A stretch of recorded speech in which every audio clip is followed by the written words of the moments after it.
Thank you so much, Catherine. So I'm struggling to share my screen. I think we'll just give Phil a second. He'll be able to. There you go. Organize Oh, that. Thanks, there Phil. we go. Over to you, Aiste. Okay, thank you so much. Thank you for the introduction. Very happy to be here. So a discussion of the Stoic ideas about beauty really has to start with the problem of indifference. Now, many of you are probably familiar with the passage that you see on the screen right now. Here we see that the Stoic value system consists of three categories. So we have the good, the bad, and the indifferent. Only virtues are the good. So these are intelligence, justice, courage, and so on and so forth. Their opposites, vices, are the bad, and everything in between, including beauty and its opposite, ugliness, is just indifferent. So the Stoics assign one of these three categories to various objects and pursuits, depending on their relationship to happy life, eudaimonia. Since virtue is the good, acquiring virtue leads to a happy life of flourishing, as it's often translated these days. The indifference, which of course include beauty or lack of beauty, have no effect on happy life at all. So this is the problem that we arrive in right from the beginning. The Stoics, it seems, should not have any interest in beauty. However, this is not entirely the case. As it turns out, the Stoics have a fairly nuanced approach to the indifference. And I think Epictetus is especially good at explaining this nuanced approach quite well. In his discourses, Epictetus talks about what we could call, perhaps could call a wannabe philosopher. So he is describing people who adopt a philosophical lifestyle in a superficial way. So they demonstrably disregard their appearance, growing out their hair, not bathing, and so on and so forth. And all of this is in order to demonstrate that they do not care about conventional goods.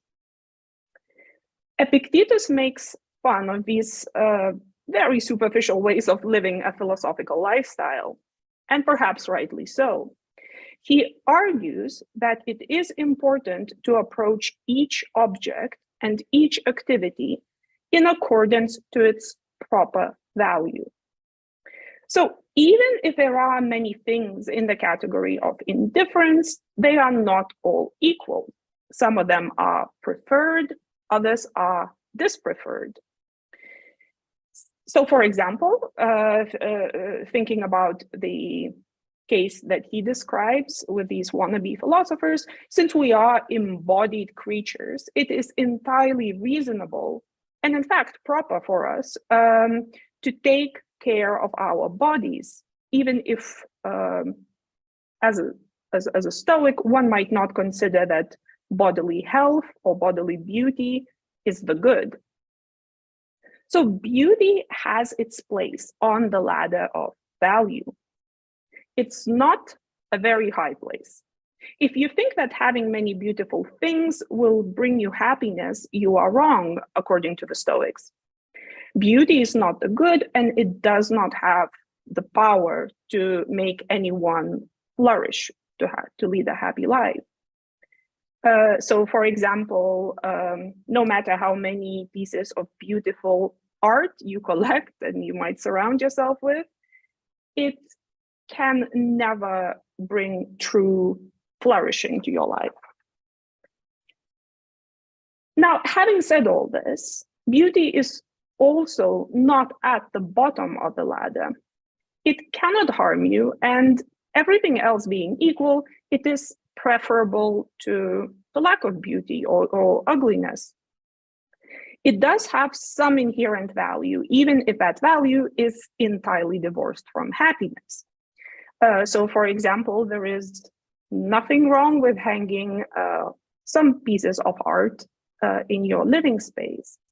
Or when choosing a wallpaper for your kitchen, you might as well choose something that you find appealing, perhaps something that brings you joy, rather than living in a white tiled cubicle. So in short, the Stoics can and sometimes should be interested in beauty, with a caveat that it is valued appropriately. Okay, so now in order to understand how to value beauty appropriately, we need to ask what beauty is exactly. We do have extant Stoic definition of beauty. It's preserved in several formulations. They are slightly different, but the core idea is always the same. And I think this is one of my favorite passages, because here you can see what is at stake very, very clearly. So this passage, coming from Arius Didymus, tells us that there are parallel definitions for the beauty of the body and the beauty of the soul. Just as the beauty of the body is proportionality of limbs with each other and with the whole, so the beauty of the soul is proportionality of logos, of reason, with its and its parts with each other and with the whole. Okay, so let's unpack this definition a little bit. The key term here is proportionality. In ancient Greek, it is symmetria. And one important side note is that symmetria does not mean bilateral symmetry, sort of symmetry in the way that we use the term. It really means proportions that go together very well. Now, as a concept, symmetria is associated with a very famous sculptor, Polykleitos, who figured out how to depict the human body so as to produce a beautiful statue. The trick, as it turns out, is to depict the parts in certain proportion to each other, and Polykleitos described these proportions in a treatise called Canon. He also created a sculpture to illustrate his work, which was also just happened to be called Canon. So on the screen right now, you see a copy of Polykleitos' statue Doryphoros, which also presumably reflects his work and his ideas about symmetria. Unfortunately, the original canon is not extant, so we have to look at his other works, and in this case, this is a Roman copy of his original statue. Okay, so with this background, we can move on to the Stoic influence. So Polykleitos' work had a huge impact on broader cultural discourses about beauty. In the classical period, so this is around 5th century BC, we find many philosophers picking up and using the concept of symmetria in reference to beauty. So this might seem disappointing, right? In this respect, the Stoics are not very original. However, philosophers in the classical period typically approach symmetria as a property that beautiful objects have, not necessarily as the cause of beauty or the definition of beauty. So you might think about Plato, for example, who defines beauty, or sort of who ultimately ascribes the origin of beauty to the form, or someone like Aristotle, who gives us a whole list of conditions that an object has to meet in order to be beautiful. So the list includes symmetria, but it also includes order, definiteness, and magnitude. So Stoics, the Stoics are pretty unique in defining beauty strictly in terms of symmetria. Moreover, and this is even more important than sort of being quite original in that respect, they are unique in interpreting symmetria as a functional concept. So an object is beautiful not only when its parts fit together, but also when those parts fit the whole. The whole, I would argue, has to be understood as the nature or the purpose of the object overall. So the Stoics are functionalists about beauty. Now, what does this mean exactly? I think the easiest way to understand the Stoic commitment to functionalist aesthetics is just to look at the examples of their analysis of beautiful objects. So let's start with very simple and in some ways very intuitive example, beauty in people. So leaning into Polaclitean tradition, the Stoics have, of course, a very easy way of describing the bodily beauty. It is proportion of limbs. So this is a very conventional way of describing beauty in their own original context, and perhaps even to us. I mean, we often talk of beauty as being a matter of proportion.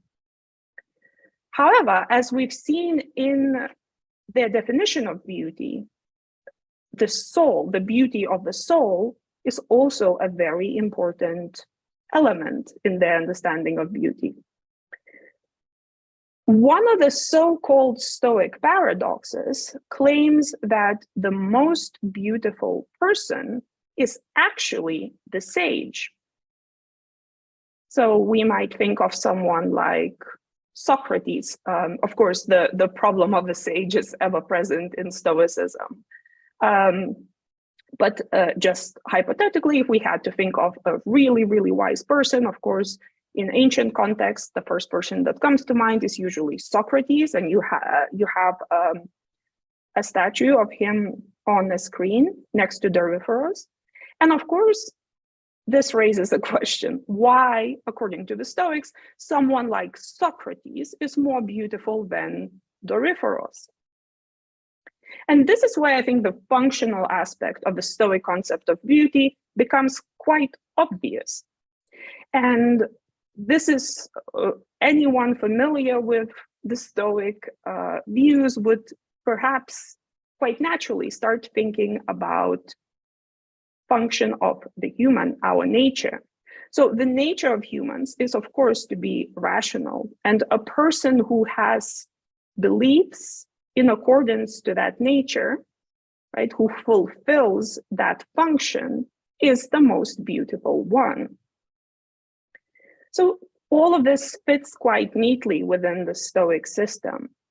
And despite the paradoxical nature of the Stoic claim, I think they tap into an intuition that many people do share, perhaps even today, that outwardly beautiful people can become quite unattractive when we learn that they are morally bad.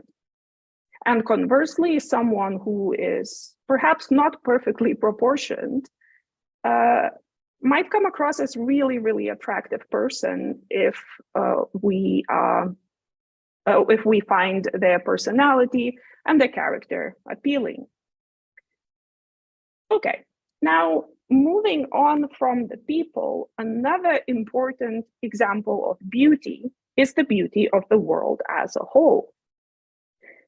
So for the Stoics, the world is designed to be beautiful.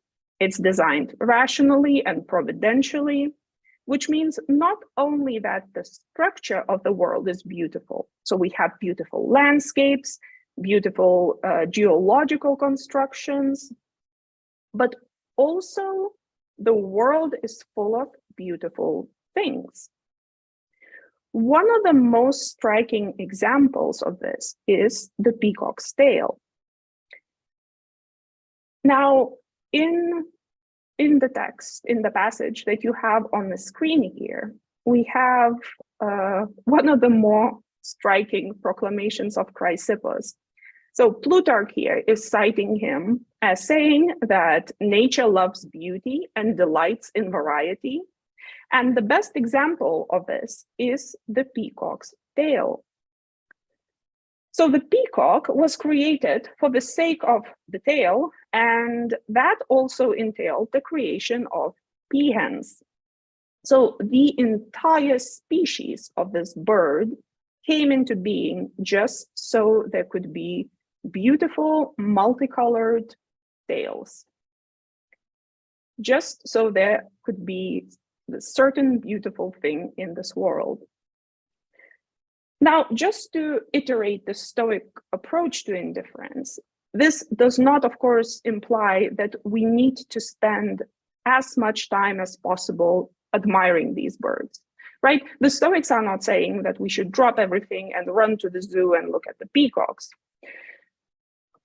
What this means is that is only that beautiful objects such as peacock's tails have certain value, and it is entirely reasonable to acknowledge and to appreciate beautiful things for what they are.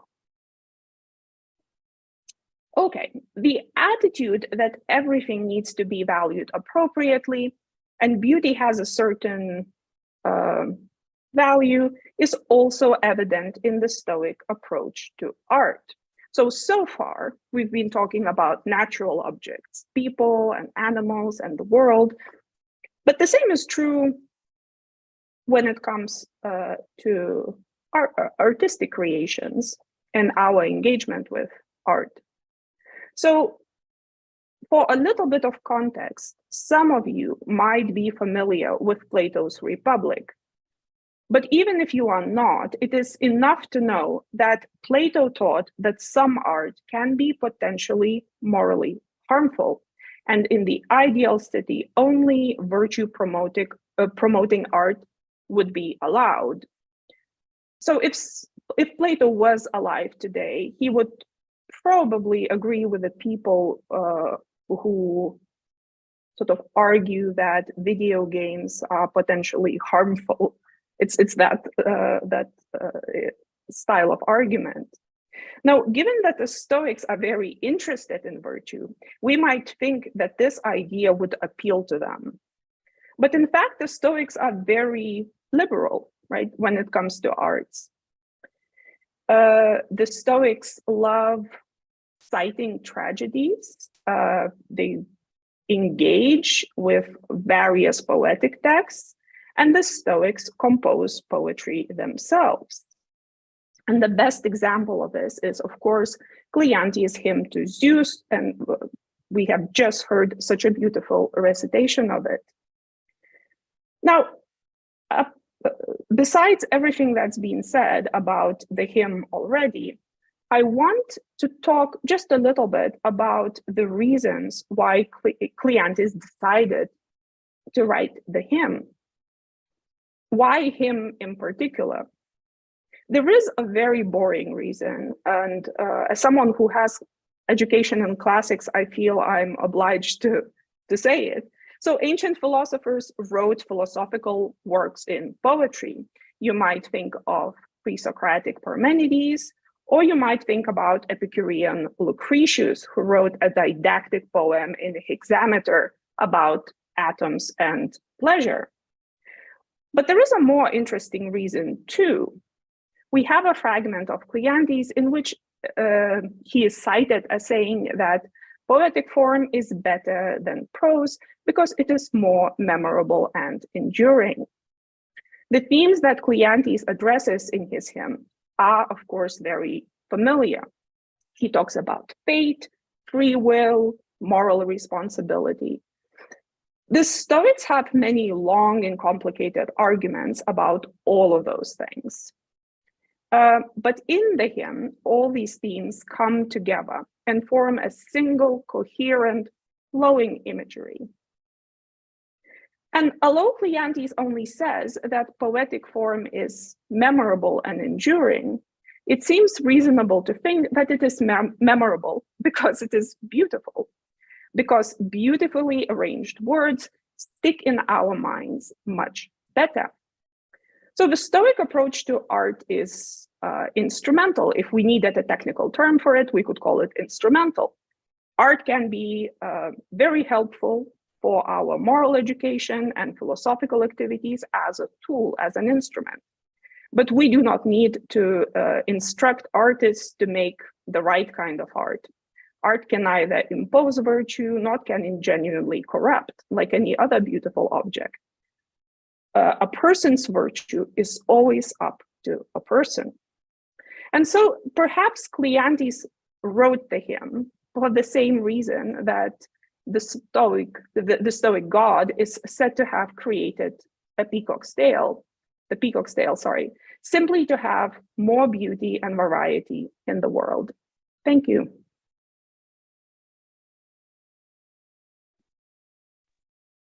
Thank you so much, Aiste. That was so interesting. Thank you. Thank you so much. And yeah, fill that chat with applause, everyone. Thank you for being so generous in the chat.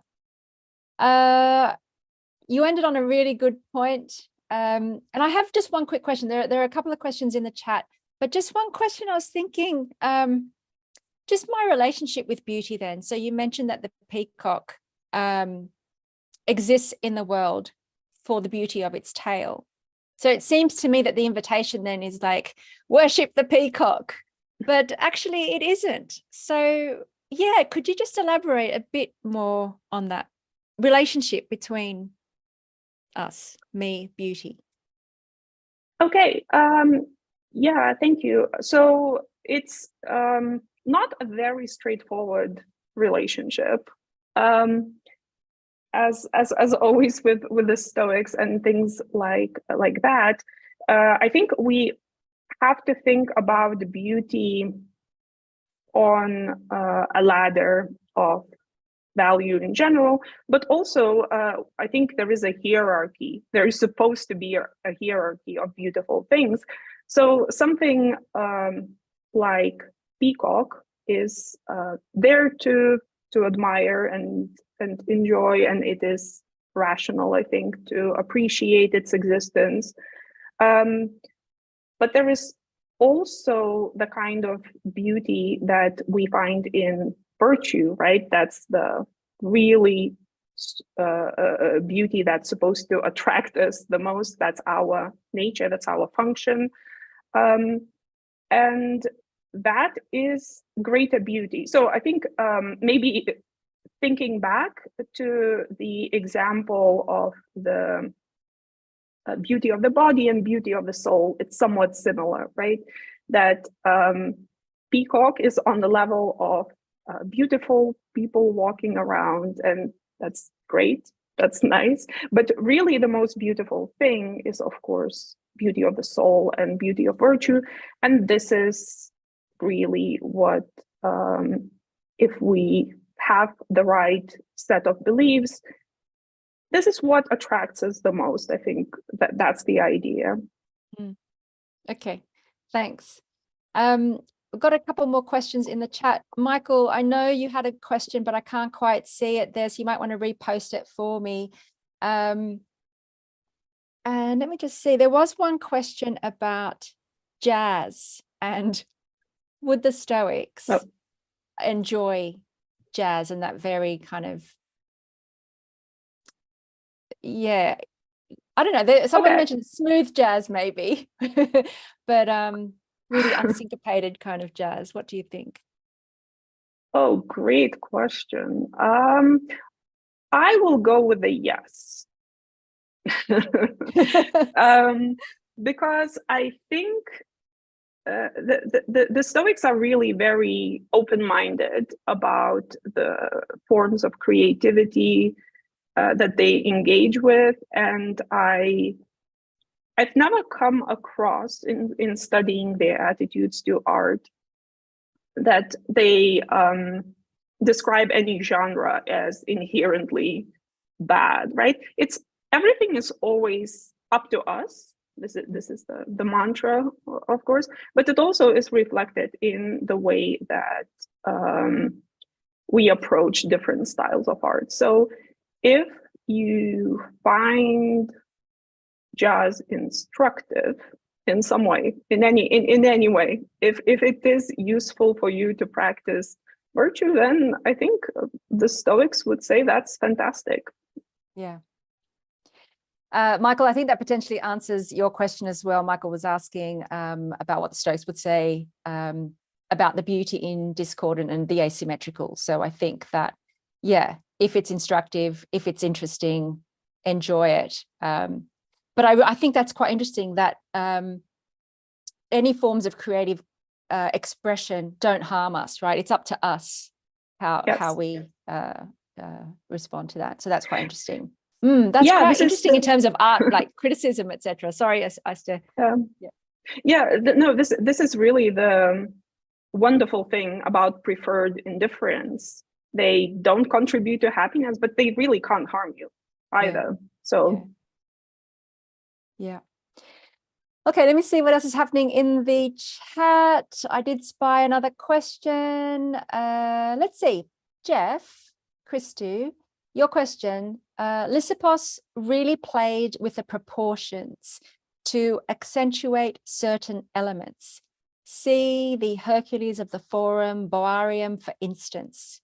Can you comment on this? Yeah. So I think that seems to be fitting the Stoic idea very much, right? That they are thinking about proportions, not in abstract, not as mathematical abstractions, but in reference to something, in reference to the purpose. So in reference to certain statue, certain proportions might become exaggerated and others diminished. So that seems to me very applicable to the Stoic understanding of beauty. But I don't know, I would be happy to hear different opinions too. Interesting. Thanks, Jeff, for the question. Terry in London's got a question. Functionalism. A comfortable and serviceable shoe versus a Louboutin, which is that really high-heeled shoe. Yeah, that's an interesting question. Comfort versus perceive. What do you think? Yeah, very good question. So I think almost definitely comfort. We don't have Stoic reflection on shoes, unfortunately. But but they do seem to really lean into functionalism. And the famous ancient argument about functionalism is it predates Stoics. It's actually in Xenophon, where he talks about a golden soup spoon and a figwood soup spoon that makes soup smell nice and it's easy to stir. And since Stoics do seem to embrace and elaborate this functionalist tradition, I think they would definitely go with the wooden spoon, and they would go with a comfortable shoe too. Yeah, that's my reasoning in any case. But I'm also wondering whether the stiletto is appropriate in certain social gatherings, and therefore, like maybe for a wedding. Okay. Yes, that's right. Okay, so that I think there can be an argument made in that direction too. So maybe depends on the context. Mark in the chat said, doesn't Epictetus talk about jeweled shoes? I'm not sure about the context. I do not remember the passage off the top of my head. He might do. Okay, so I think that's it. Everyone, you have really incredible questions in the chat. We can't get to all of them, of course, but keep asking questions in the chat. I think they just open up the conversation in the chat, and we can go away pondering those questions. But we will try and get to as many as we can during our Q&A sessions. But on that note, Aiste, thank you so much. Thank you for your gorgeous book and very accessible to read book, The Stoic Theory of Beauty, which kind of inspired our conference today. Thank you so much. Thank you so much for having me.